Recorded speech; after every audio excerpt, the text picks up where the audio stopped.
6, 7, 8, 9. 9 alumnos de los 20 y tantos.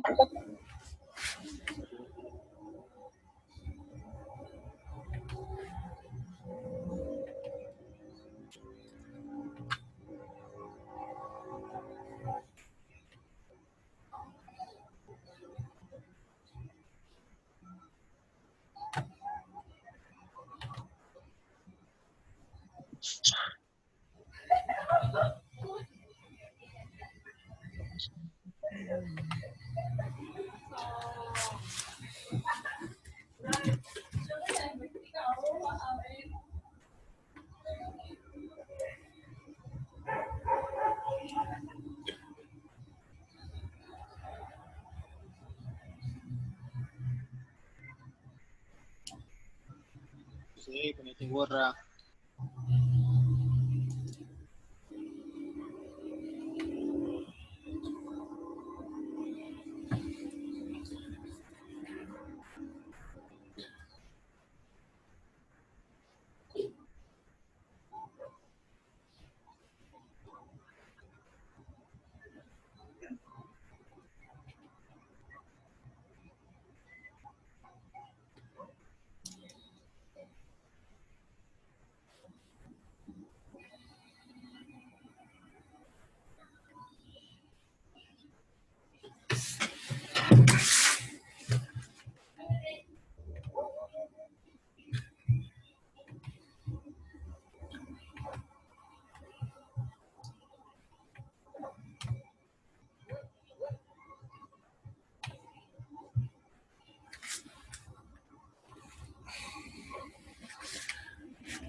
Hola, Rosario.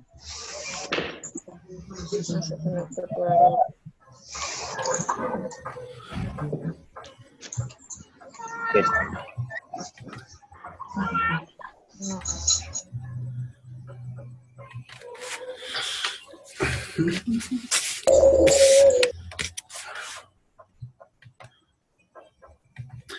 Bueno, buenas noches a todos. Vamos a hacer un ángulo en el que nos haga muy brilludo. Ahí creo. Bien. Entonces continuaremos donde quedamos anoche, ¿no? Anoche habíamos empezado el tema de lípidos, habíamos hablado sobre su importancia, sus funciones, hablamos que era un ácido graso y su clasificación, ya les mostré las moléculas cómo era para la clasificación. Entonces hoy día vamos a empezar hablando cuán saludables son o no los ácidos grasos. ¿Ya?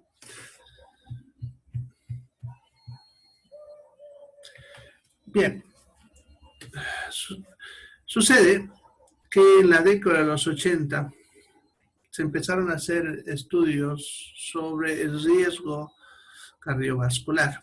¿Qué cosas eran las que aceleraban las muertes por infartos, derrames cerebrales? Y una de las moléculas que se encontró en esa época que pudiesen estar relacionadas con estas patologías eran los ácidos grasos. En la misma década de los 80 se hicieron estudios y se determinó en esa época que los ácidos grasos insaturados eran saludables y los ácidos grasos saturados eran dañinos. Posteriormente, en la década de los 90, casi principios del 2000, se siguen haciendo estos estudios y se vuelve a descubrir que esto no era tan cierto. ¿Ya? Que no era tan cierto que eran saludables. Se descubrió que de los insaturados, en realidad, los verdaderos saludables eran los de tipo 6. Y los dañinos eran los de tipo trans. Entonces, actualmente sabemos que cuando hablamos de ácidos grasos saturados, insaturados, trans y trins, en sí los insaturados no son 100% saludables, como están viendo, ¿ya? Sino que los verdaderos saludables serían los de tipo cis. Esos serían los que son saludables para el corazón. ¿Ya? Todos los demás, los saturados y los insaturados de tipo trans, resulta que eran dañinos para los vasos sanguíneos y nos exponían a un alto riesgo de infartos y derrames. ¿Ya? Entonces, ¿dónde se encuentran estas grasas, las dañinas y las saludables? Fíjense, sucede que en la década de los 80 también había diferentes tipos de aceites. Entre estos aceites teníamos al aceite de semilla de algodón,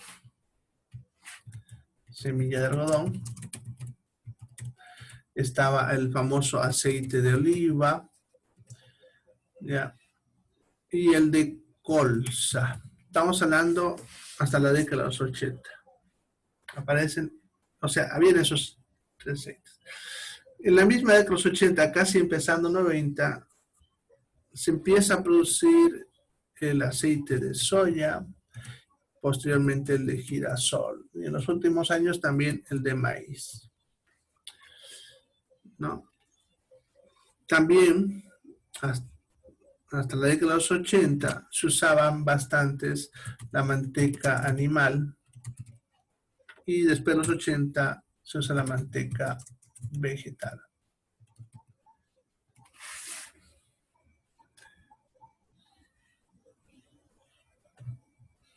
Vamos a ponerlo ahí en la esquina para remarcarlo. Bien. Ahora, sucede que los... Oh, ¿qué pasó? No sé qué pasó. Alguien me cambió de idioma. Bueno, a ver.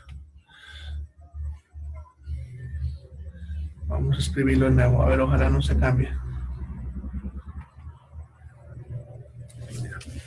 Semilla de algodón. El de oliva. Luego aparece el de soya. Ah, perdón, aquí estaba el de colza. El de soya, el de girasol. Luego el maíz y las mantecas. Manteca animal y manteca vegetal. Bien. A ver. Bueno, yo creo que ya no se me cambia. Se cambió. Bueno, la han copiado, ¿no? No sé qué estará pasando. Creo que es un problema del programa. Bueno, ya lo han copiado, yo creo. Bueno, entonces les puse esos aceites para hacer las comparaciones entre ellos. Sucede que hasta la década de los 80, los dos aceites más usados eran el aceite de semilla de algodón y el aceite de oliva. Ya. Sucede que el aceite de semilla de algodón es un aceite rico en grasas saturadas. Y el aceite de oliva es un aceite rico en insaturados. Como en la década de los 80 se hablaba solamente de que los insaturados eran saludables y que los saturados eran dañinos, entonces el mejor aceite en esa época era el aceite de oliva, ¿no? Y el aceite de semilla de algodón, que es el que se consumía bastante hasta esa época, era el dañino, ¿ya? Por lo tanto, el mejor aceite era el de oliva. Y como decía, luego aparecieron el de soya, que por cierto no fue que fue descubierto recién, tampoco el de girasol ni de maíz, simplemente que en esa época se desarrolló un proceso industrial para poder obtenerlos en grandes cantidades, porque antes de eso no se podía obtener en grandes cantidades el aceite de soya, girasol o maíz. Entonces se desarrolló un proceso en el cual se puede obtener gran cantidad de aceite y a bajo costo. Entonces eso hace que el aceite de soya empiece a ingresar al mercado y lo empecemos a usar bastante, con una ventaja extra, que no fue por eso que lo metieron, simplemente fue por motivo económico, que el aceite de soya es más rico en insaturados que el aceite de algodón, ¿no? Entonces, el hecho de que el aceite de algodón era más costoso y no era tan saludable, hace que desaparezca el mercado. Tanto es así que ninguno de ustedes de repente ha debido conocer el aceite de semilla de algodón, ¿no? Ahora casi todos los aceites son de soya. Bueno, por lo tanto aparece este aceite de soya, pero aún así no le gana al aceite de oliva, ya que el aceite de oliva sigue siendo rico en insaturados. Despacito aparece el de girasol, casi junto con el de soya, ya que el proceso es el mismo. Entonces aparece el de girasol y se descubre que el de girasol también era rico en insaturados. Por lo tanto, ya empezaba a competir con el aceite de oliva en cuanto a ser saludable. Como les decía, casi a finales de los 90, principios de los 2000, se descubre que los de tipo cis eran saludables y los trans eran dañinos. Y esto fue lo que cambió muchas cosas, incluso a nivel del planeta. Sucede que el aceite de girasol es rico en de tipo cis, cosa que no lo es el de oliva. ¿Qué significa eso? Que actualmente el aceite más saludable es el de girasol y no el de oliva. Ya, eso para que lo vayan teniendo en mente. Sin embargo, hasta antes de estos estudios, el de oliva era el mejor, ¿no? Entonces, por eso van a ver que todavía la gente habla que el aceite más saludable es el de oliva, cuando actualmente sabemos que es el de girasol. Como los europeos leen mucho más que nosotros, ya en esta época que estamos hablando, principios de los 2000, ellos se enteran de estos estudios y empiezan a consumir grandes cantidades de aceite de girasol. Bolivia, al ser un productor de aceites de soya y girasol, empieza a exportar grandes cantidades a Europa, ¿ya? Haciendo que la industria aceitera en Bolivia se vuelva una potencia económica fuerte. Cuando ingresa el socialismo, ustedes saben muy bien, cuando ingresa Evo Morales al gobierno, para tratar de derrocar la industria cruceña, prohíbe la exportación de aceites al extranjero, bajo la excusa de que nos faltaba aceite, lo cual es mentira. Nunca nos ha faltado aceite, nos ha sobrado aceite, nos sigue sobrando aceite. Entonces, los industriales que producen aceite decidieron que como les prohibieron exportar aceite, dejan de producir aceite de girasol, ¿ya? Porque la industria generalmente no pierde, ¿no? Entonces ellos dicen, no me dejan exportar el aceite que me hace ganar dinero, tampoco lo produzco acá. Entonces la industria de aceite boliviano deja de producir aceite de girasol y solamente produce aceite de soya. Ya, interesantemente el girasol se exporta a Argentina, Argentina produce aceite de girasol y se lo vende a los europeos, o sea, pasa para allá. Y nos dejan a nosotros sin el aceite más saludable que hay, el aceite de girasol. En esa época, si alguna vez han ido al supermercado, estamos hablando de los 2000 hasta el 2014 más o menos, no 2012, que es cuando sube Evo Morales. Ya, ustedes iban al supermercado y encontraban de la misma marca de aceite 4 variedades. Ya, no importaba la marca, Fino, Crisol, cualquiera. Bueno, encontraban un aceite de soya puro, aceite de soya mezclado con girasol, aceite de girasol puro y aceite de girasol purificado con CIS, con diferentes costos, siendo este último el más caro. Entonces uno escogía qué aceite. Es más, en esa época hasta le ponían un corazón en su etiqueta diciendo que era libre de trans, ¿no? Con lo que pasó, el lío desaparece y ahora si ustedes van al supermercado van a encontrar un solo tipo de aceite por cada. Claro que en los últimos días está viendo también que está apareciendo el girasol. Entonces de repente la industria va a empezar a producir para exportar. Bueno, de todas maneras, para que entiendan cómo este cambio generó conflicto, ¿no? Incluso político.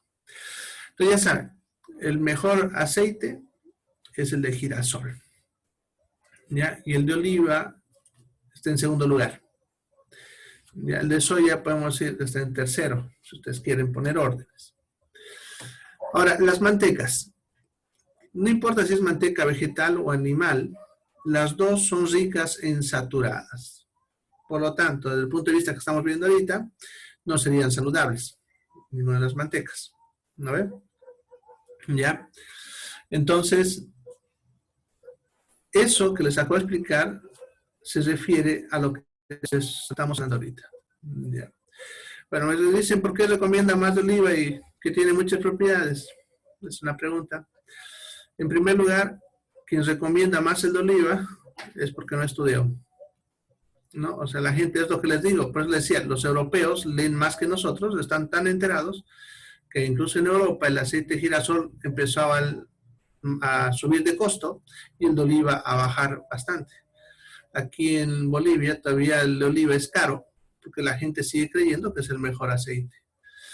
Que tenga más propiedades no las tiene porque es un lípido como cualquier otro. La única ventaja es que tenga insaturados más que saturados, ¿no? Entonces, bueno, y su sabor, bueno, que eso, no sé, a mí por lo menos me gusta su sabor del aceite de uva, que es una ventaja aparte, ¿no? Pero más propiedades sobre eso no las tiene.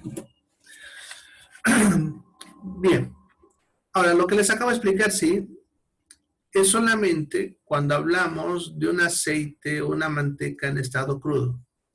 Significa sin calentarla, ya que cuando se la calienta, como cuando se hacen frituras, esto se va a invertir. Y hoy te voy a explicar por qué se invierte. ¿Ya? Entonces, esto que está hablando, que el aceite de girasol es el más saludable y luego el de oliva, el de girasol, es cuando estamos hablando del aceite puesto en su ensalada, ¿no? Así, sin calentarlo, sin fritura. ¿Ya? Así sería la relación de saludable en estas moléculas. Ahora vamos a ver las propiedades y vamos a entender por qué se invierten las cosas cuando se lo calienta.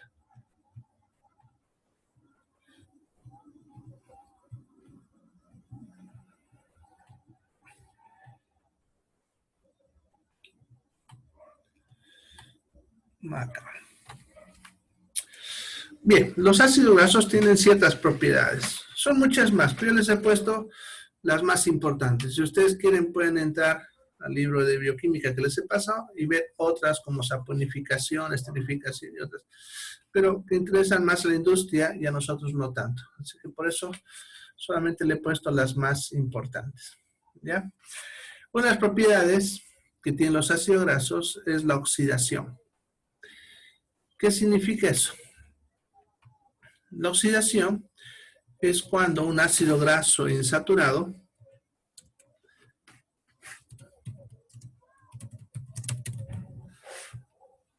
se combina con el oxígeno del aire. ¿Ya? Entonces, a ver, vamos a aquí. Vamos a ver el dibujito que veíamos ayer. Acá.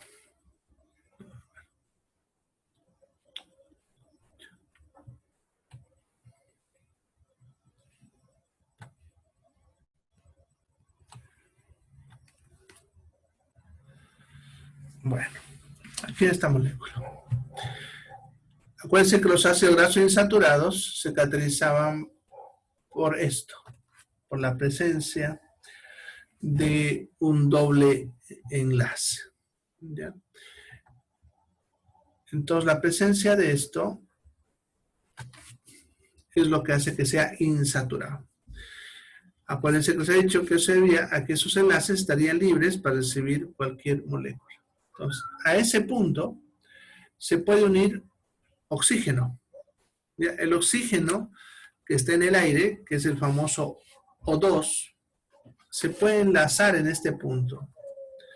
El problema, cuando el oxígeno se enlaza en este punto, es que me la va a partir a la molécula en dos partes, o sea, la rompe. ¿Ya? Separando esta parte de acá de esta otra parte de acá. Se separa en dos partes.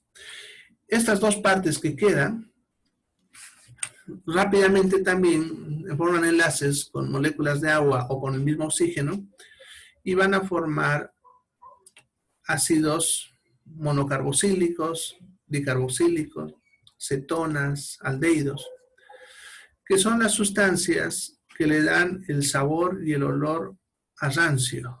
O sea, alguna vez han probado algo rancio, una papa frita, algo así.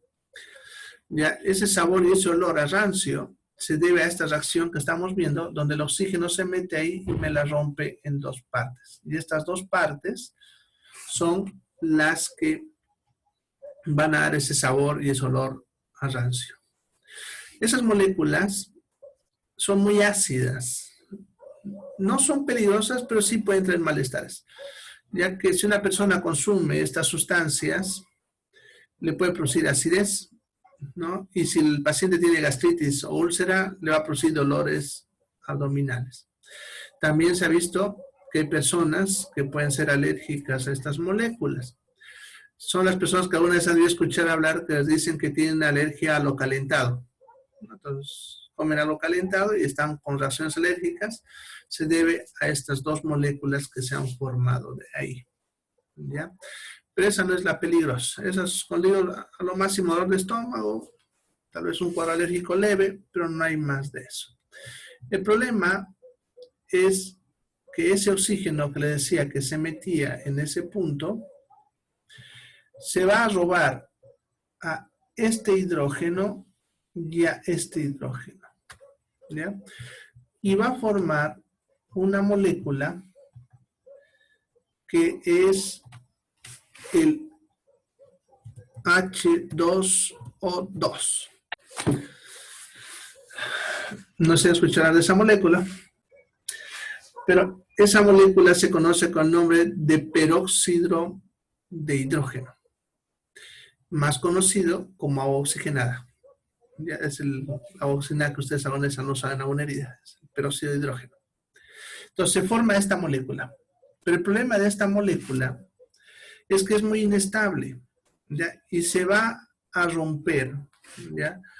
Dándome otra molécula que sería el agua H2O más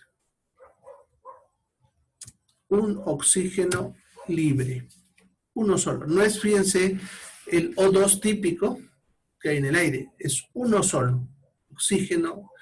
¿Ya? A este oxígeno suelto le conocemos como radical libre, a ese oxígeno suelto. Y esa es la molécula peligrosa, ese oxígeno suelto, es radical libre. Sucede que como es oxígeno suelto, no está estabilizado, porque cuando hablamos de O2, estamos hablando de dos moléculas de oxígeno y entre las dos se enlazan y se estabilizan. Aquí estamos hablando de una sola molécula suelta. Esta molécula es muy reactiva y se une fácilmente a ciertas moléculas, principalmente proteínas y ADN. Ya está el problema. Si esta molécula ingresa al cuerpo, al unirse a las proteínas, va a destruirlas más rápidamente. Y hay moléculas que se acuerdan que con los años producíamos menos. Entre ellas, si se acuerdan, la elastina, la proteína que les decía que mantenía la elasticidad de la piel, las articulaciones. Que habíamos hablado que por sí con los años producíamos menos. Entonces, imagínense que aparte de que producimos menos, le metemos una molécula que la destruye más rápido. Eso significa que vamos a envejecer más rápido. Y además, teniendo en cuenta que la elastina se encuentra en las arterias, y si se daña más rápido, nuestras arterias más rápido se dañarán y tendremos problemas de hipertensión, infartos, derrames, embolias. ¿Ya? Entonces, este oxígeno libre es responsable del envejecimiento precoz. ¿Ya? 1. Lo siguiente, como les decía, también se enlaza al ADN. Y si se enlaza al ADN, puede producir mutaciones. ¿Ya? Entre esas mutaciones pueden aparecer muchas enfermedades de tipo genético. Y una de las más temidas, el cáncer. O sea, esta molécula es responsable de algunas formas de cáncer. ¿Ya? Entonces, a ese fenómeno que estamos hablando, oxidación, es cuando está explicando la parte química y están viendo su peligro. Ahora, ¿dónde la encontramos? ¿O dónde aparece esta reacción que estamos hablando ahorita y todo este proceso peligroso que acabamos de mencionar? Eso ocurre cuando se calienta los ácidos grasos insaturados y se está exponiendo al mismo tiempo al oxígeno del aire. ¿Eso dónde se ve? Principalmente en las frituras. Y ahí está el peligro, o lo que decimos son dañinas, las comidas chatarra. ¿Ya? Bueno, entonces, miren, cuando hablamos al rato de aceites crudos que les decía, los insaturados, principalmente los de tipo CIS, eran los saludables. En este caso, esta reacción que estamos viendo, ¿no ven? Los ácidos grasos insaturados, que creíamos que son los más saludables, se convierten en los más dañinos. O sea, se invierte la cosa. De tal manera que desde este punto de vista de la oxidación, los saturados serían los saludables y los insaturados serían los dañinos. A la inversa de lo que hablamos. Pero no se olviden que esto que estamos hablando ocurre cuando se calienta el aceite y se expone al oxígeno. Ya podemos analizar el famoso pollo a la Brewster, por ejemplo. Su superficie queda cubierta de aceite caliente que se está exponiendo al oxígeno y está reaccionando. ¿Ya? Entonces vamos a entender eso. Bueno, antes de seguir explicándoles esto, dos preguntitas que han aparecido. A ver, el dolor constante en la boca del estómago, ¿qué se debe? Bueno, puede ser muchas causas. Habría que ver qué otros síntomas, pero una de ellas sí es la gastritis, ¿no? Pero también puede ser parásitos, vesícula y otra cosa. Habría que ver qué sintomatología más. Y la otra dice McDonald's. Bueno, no específicamente un nombre, pero cualquier comida rápida. ¿Ya? ¿Y por qué la comida rápida? Porque se usan constantemente el aceite. Ten en cuenta que estamos hablando de los aceites que se están exponiendo al oxígeno y el calor. Si ustedes hacen una fritura en su casa, por ejemplo, un pollito a la brasa, que ustedes lo hacen en su casa con aceite fresco, va a pasar también esta reacción, pero como lo consumen rápidamente, hay muy poco de esta molécula. En cambio, en las donde venden comida rápida, ten en cuenta que están fritando en ese aceite todo el día y además ese pollo o esa papa frita o lo que sea queda ahí afuera expuesto al aire mucho tiempo y por lo tanto la reacción está ocurriendo en mayor cantidad. O sea, hay mayor riesgo ya que esto. Una hamburguesa, por ejemplo, desde el punto de vista nutricional es completa, tiene todo lo que necesitamos. Proteínas, carbohidratos, lípidos. No. El problema está en que esa hamburguesa se le está fritando en una plancha donde todo el día se está fritando y por lo tanto el aceite que está ahí está reaccionando de la manera que estamos hablando. Entonces, ese es el problema de la comida chatarra. Ahora, aunque ustedes no comiesen comida chatarra y no comiesen frituras, lo interesante es que esta reacción que estamos hablando igual pasa dentro de su cuerpo. Aun cuando ustedes se cuiden, igual va a pasar dentro del cuerpo. Claro que menor cantidad, pero pasa. Entonces, hay unas moléculas que se llaman antioxidantes. Son moléculas que neutralizan a este oxígeno que estamos hablando ahorita, que es el peligroso, ¿no? Entre estos antioxidantes, los más importantes son 3 vitaminas. La vitamina C, la vitamina A y la vitamina E. ¿Ya? Son los 3 mejores antioxidantes. ¿Ya? Entonces, si uno consume estas vitaminas, ese oxígeno que estamos diciendo que se va a producir tanto en nuestro cuerpo como en lo que comemos, se neutraliza de tal manera que no nos causaría ningún daño. Entonces, si me preguntan, ¿puedo comer o no puedo comer comida rápida? Yo les voy a decir que sí pueden comer, pero hay que equilibrarlo consumiendo fuentes de antioxidantes. ¿Ya? Estas vitaminas que estamos viendo se encuentran principalmente en vegetales. Entonces, si ustedes me dicen, quiero comer un pollo a la braster saludable, ¿qué les recomendaría yo? Que le asocien una ensalada. ¿No? Claro que el pollo a la braster con ensalada nunca lo van a encontrar. Ustedes pueden hacerlo, ¿no? Ya que el tomate, por ejemplo, es rico en vitamina C y por lo tanto es un muy buen antioxidante. ¿Ya? Son los 3 más importantes, no son los únicos por si acaso. Entonces, cuando hablamos de estos aceites, es bueno asociar a los antioxidantes, no se olviden. ¿Ya? ¿Quieren comer papa frita? Cómanla, pero también comen una ensalada como tomates, lechugas, espinacas, que tienen buena cantidad de antioxidantes, ¿no? A ver, unas preguntas. Dice, ¿qué pasa si uno come y no le asienta la comida? Bueno, probablemente sea un proceso de indigestión, gastritis, otra cosa. Habría que ver qué síntomas más tiene para saber qué está pasando y qué pudiese pasarle, ¿no? Consumir muchos antioxidantes, bueno, la vitamina C no causa daño. Pueden consumir un montón de vitaminas C y no va a causar daño. La A y la E sí pueden ser tóxicas. Eso lo vamos a ver cuando veamos vitaminas. Entonces, pero la C, que es la más importante y se encuentra en todo lo que es vegetal fresco, es la que más hay que consumir y no nos causaría daño. Incluso pueden tomar tabletitas, jarabe, lo que ustedes quieran, no causaría ningún daño. ¿Ya? Ahora, hay otro antioxidante famoso, que es el resveratrol o risperidona, que se encuentra en la cáscara de la uva negra. ¿Ya? Entonces, consumir uva negra, comerla con cáscara por si acaso, nos proporcionaría un muy buen antioxidante. Pero hay un problema con la uva, que no hay todo el año.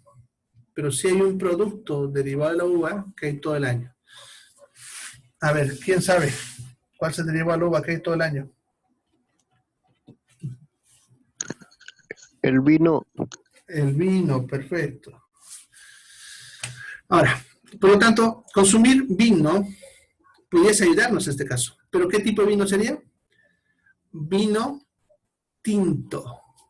¿Ya? Porque acuérdense que he dicho que está en la cáscara de la uva negra, no la blanca. Vino platero. ¿No? Entonces, en el vino tinto encontráramos esta molécula. ¿Qué cantidad sería útil? Solamente 25 ml. 25 ml es como un poquito menos de la cuarta parte de un vaso. ¿No? ¿No se puede tomar más? No, puedes tomar más si quieres, pero eso es lo mínimo necesario, ¿no? Ya, como recomendación. Ya, entonces, por ejemplo, van a escuchar que siempre se recomienda que se tomen una cuarta parte de una copita al día. Ya saben por qué es la recomendación, es por esta molécula. ¿Ya? Por ejemplo, si se comen un pollo a la braster y no comieron ensalada, pueden tomar una cuarta parte de un vino tinto para ayudar a bloquear a esta molécula. ¿Ya? ¿Ayuda a la digestión? No está, o sea, no es para la digestión, fíjense. Estamos hablando de antioxidante para bloquear la molécula peligrosa que le estaba hablando hace ratito, para el oxígeno. ¿Ya? Entonces, para bloquear esta molécula nos ayudaría esto. ¿Ya? Porque si hablan como digestivo, ahí te van a hablar que para carne blanca, vino blanco, y para carne roja, vino rojo. Pero aquí no nos interesa eso, sino que sea vino tinto, no se olviden. ¿Ya? Bueno, sí tiene alcohol el vino, pero cuarta copa no te va a proporcionar mucho alcohol como para que te preocupes de eso, ¿no? Entonces hablando de cuarta copa de vaso, no estoy hablando de una botella de vino. Ya, es cuarta copita de vaso suficiente. ¿Ya? Fíjense que esto que yo estoy hablando se debió a que en España se trató de determinar por qué las mujeres que viven en regiones mineras no envejecen tan rápido. Y eso también se puede ver aquí en Tarija, en la zona del vino. Van a ver que las personas que viven produciendo el vino y que lo consumen todo el tiempo, no envejecen tan rápido como el resto de la población. ¿Ya? Y eso es algo científicamente comprobado. Pero no estoy hablando por si acaso de emborracharse, sino de su consumo mínimo. ¿Ya? Bueno, se va a cortar en 40 y tantos segundos. ¿Ya? Entonces, cuando volvamos, continuamos sobre esto. ¿Ya? Bueno, vamos ya a la otra reunión.